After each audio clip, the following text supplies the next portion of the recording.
Hi everybody, I'm Origosis, and this is Torment Tides of Numenera. We're gonna read everything we can. Let's do it. The silver tide represents admiration of power and seekers of fame. It is a tide of people who seek to influence the lives of others, who actively seek to be remembered. Oh, I just got that in time. Male, female, male, female, male, female. Let's go with a female. Your mind wakes in darkness. Aching cold sets into an unfamiliar body. A distant howling surrounds you, louder with each passing second. Insistent and invisible hands slap and tear at the membrane that protects you. Ooh, like I'm in an egg or something. Your first emotion is an involuntary and formless panic. You feel you have forgotten something important. As if it once meant the world to you, but the details slip away as you grasp at them. You force your eyes open. What do I look like? The body is...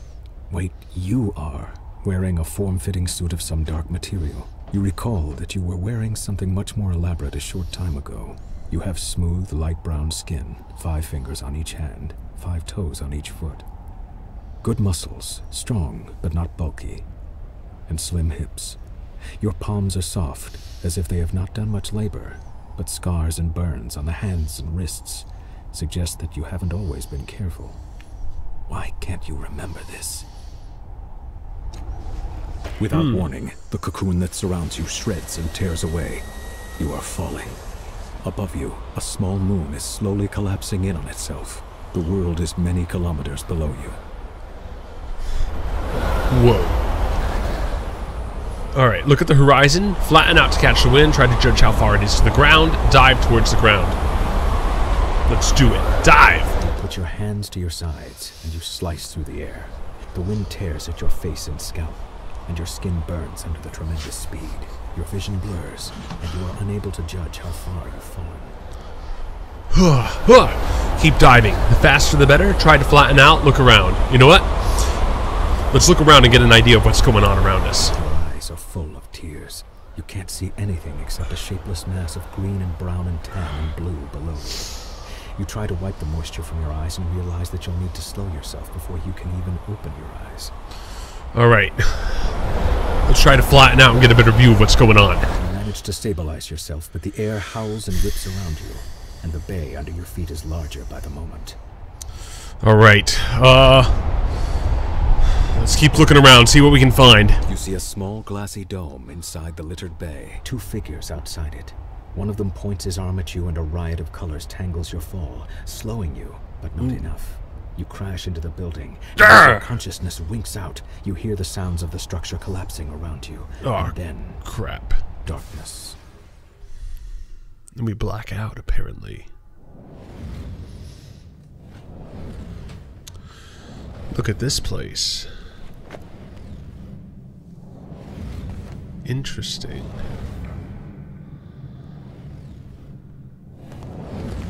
Alright. Let's check out this. Jumbled thoughts cloud your head as you study the empty bowl before you. Drops of liquid fall from the ceiling, spattering on the ground next to the bowl. The light from every drop is reflected in the bowl's rounded hollow, as if it hungers for that light and needs to be filled. Yet the bowl remains dry. Another drop falls from the ceiling and splashes across the pylons, wasted. Okay, might carefully move the bowl beneath the liquid. Let's examine it first. You trace your fingers over the slippery, overlapping scales that spiral up from the bottom of the bowl. The sharp-toothed rim plucks at your skin. It's going to be tricky to move this bowl without slicing your fingers on the edge. You might have to put some effort into it. Reflected light streaks across the surface of the bowl as another droplet falls from the ceiling. Okay, I think we can move it. Let's give it a shot. You've encountered tutorial effort. You've encountered your first task. You have three stat pools: might, speed, and intellect that you can spend to increase your chance of success. This is called using effort. B to disable tutorials or A to continue. I want my tutorials. I need to learn this game. Tutorial effort continued. To more easily move the bowl in front of you, use left stick to spend might for a higher level of effort. Don't worry if you fail this task. In Torment, failure often results in interesting outcomes. Alright, well, why don't we raise the chance of failure for an interesting outcome by only exerting the minimum amount of effort. 60%. So I can go all the way up to 100% chance. So, I mean, it's a tutorial. Most likely I'm going to succeed anyways, but let's do 60% and see what happens if we fail. And we succeeded. Success! You carefully take hold of the bowl, avoiding the teeth on the serrated rim. With a deep breath, you move it over the glowing pool of fallen light. Why don't we do a failure run for fun? We won't purposely fail things, but we'll put in an effort to get that failure result, to get that type of storyline, since that's the way I've heard about this game, of failures and successes, yada yada yada yada. And let's continue.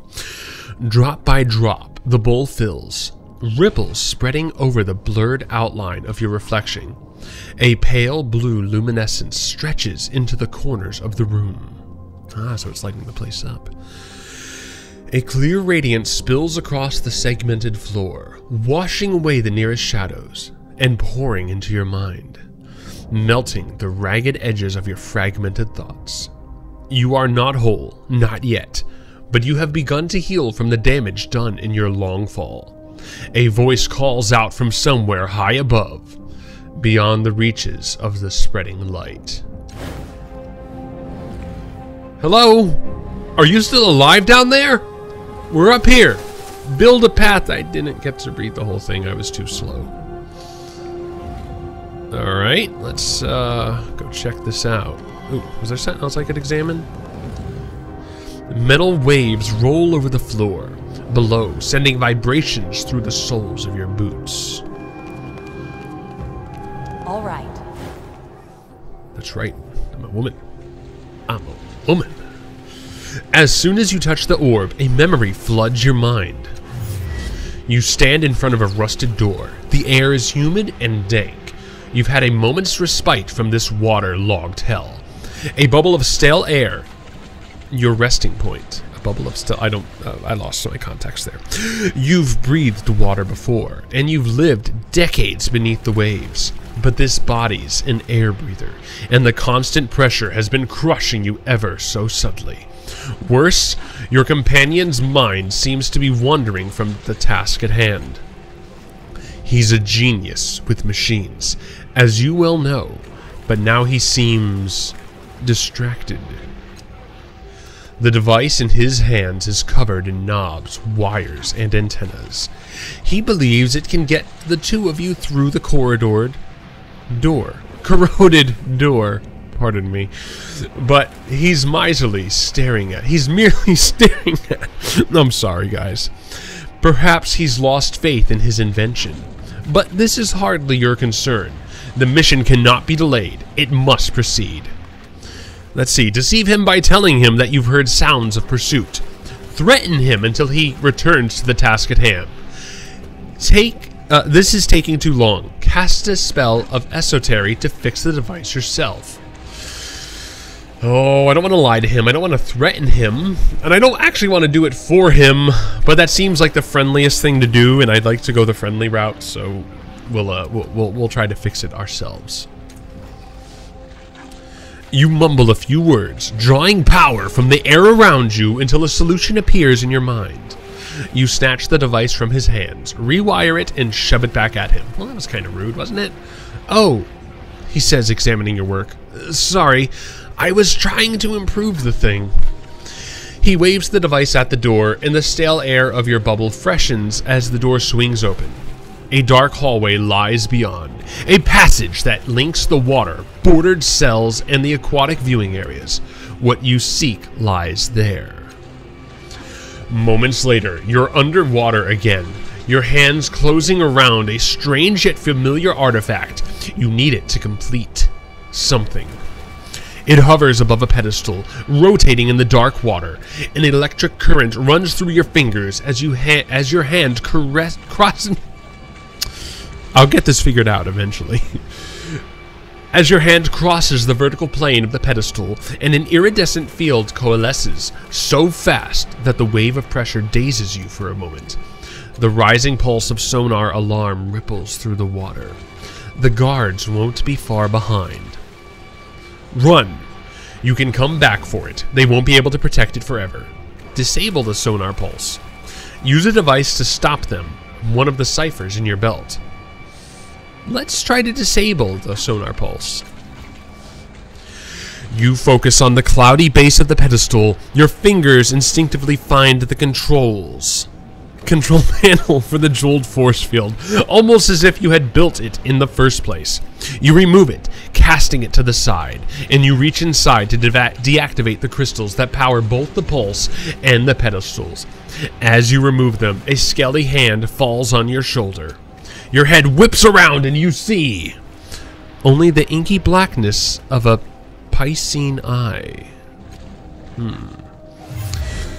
The memory begins to fade as you were being drawn backward through a tunnel, and you hear more pylons rising from the pit.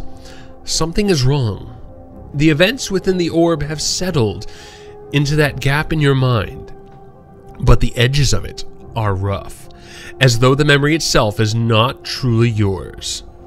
There's something else, a gust of sour air pulling at you, like a predator inhaling the scent of its prey at the far end of a dark, whispering field. And our path continues. Whenever it lets me move. There we go, okay. Oh, I can examine that. This mirror looks strange, as though what you see in it is real and you are the reflection. Ooh, that's interesting. The light around the door frame dims and flares like a roaring fire in a high wind. Whoops. No sign or symbol tells you what might be behind this enormous door. A dull chill radiates from its bronzed, segmented surface, and the thick metal wheel seems frozen into place. And last... Oh, okay, memory. You stand beside a woman on a verdant crag. Beneath the two of you is a broad plateau, towering above the overgrowth far below. Strange machines have been built into the cliffside, presumably for reconnaissance or defense. A metallic disc gleams from the center of the plateau. You're self-aware. The humanoid machines drill into the base of the cliffs below. If you were looking for a sanctuary and you were desperately, this seems to be the right place. I don't know about this, the woman says, her voice flat, neutral. Her face is turned away from you. What makes this place any more secure than the other ones we've found? Draw her attention to the hidden details that your more experienced eye can clearly see. Use your charm to persuade her of the merits of the site and to remind her of the time constraints. Convince her with wisdom of your superior intellect. That sounds cocky. Like, why wouldn't I use wisdom to persuade her? That's how my mind works. I would want to use wisdom and logic to persuade someone to continue on their task or something like that. I don't want to use my wisdom to convince her of my superior intellect. Neither of these sound about right, but both are on the edge of what I want. The charm is not what I want to use. That probably sounds better. Draw her attention to the hidden details that your more experienced eye can clearly see. It doesn't sound like the right outcome, but it sounds closer to what I'd want to do. You shade your eyes against the bright sun so that you can point out the thin bands radiating out from the metallic disc. How the energy from those bands affects the local fauna, suggesting an enormous source of prior world energy. She thinks deeply. It's geologically sound. Have you run the sounding samples and checked the strata? No major caverns or weaknesses showed up on your resonance scans? I didn't do very well on the creating a question mark in my tone, did I? She waits for your affirmation and says, "All right, I'm convinced." The two of you sketch your plans for the sanctuary, drawing schematics and architectural diagrams. Then you descend into the plateau to examine the open ground. The woman suggests having one of the servitors build a shelter for your time here.